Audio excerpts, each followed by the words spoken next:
Son mari lui a soudainement annoncé qu'il était avec quelqu'un d'autre. Mais elle n'avait pas le droit de l'empêcher de voir quelqu'un d'autre. Son mari avait fini avec son amie et elle était enceinte de l'enfant d'un autre homme. Il n'y avait pas de retour en arrière possible pour eux. Pendant qu'Elliot était en voyage d'affaires, elle a rencontré Matt. Il était jeune, il était beau. Elle est tombée sous le charme de sa persistance. Il est venu chez elle pendant l'absence de son mari. Ils ont couché ensemble. Le lendemain matin, à son réveil, elle était pleine de regrets. Quelques jours plus tard, elle l'a retrouvé et a mis fin à leur relation. Mais ensuite, elle a découvert qu'elle était enceinte. Son mari avait subi une vasectomie depuis longtemps. Elle ne pouvait pas se résoudre à avorter. Cette nuit-là, elle a réveillé Elliot.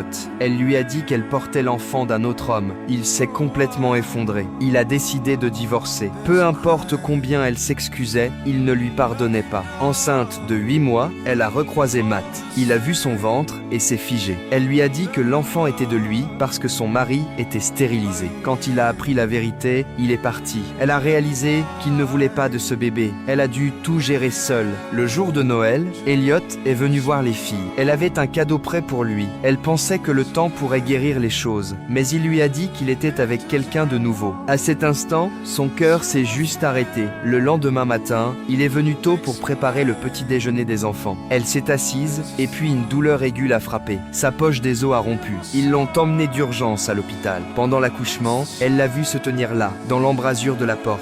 Elle a tendu la main vers lui. Il a hésité une seconde, puis s'est précipité et l'a serré fort contre lui. Après la naissance du bébé, elle lui a dit que l'enfant porterait son nom de famille à elle. Il était choqué. Puis, il est parti, sans dire un mot. Pendant des mois après cela, elle a élevé le bébé seule. Jusqu'au jour où Matt a soudainement frappé à sa porte. Il a vu le nourrisson dans ses bras et est resté là, stupéfait. Elle poussait la poussette en marchant avec Matt. Elliot passait par là en voiture pour venir chercher les filles. Il les a regardées tous les trois depuis la fenêtre de sa voiture. L'expression sur son visage était compliquée. Cette nuit-là, il a fixé les papiers du divorce pendant un long moment. Quelques jours plus tard, elle a croisé Trish à son cours de yoga. Elle a demandé des nouvelles d'Elliot.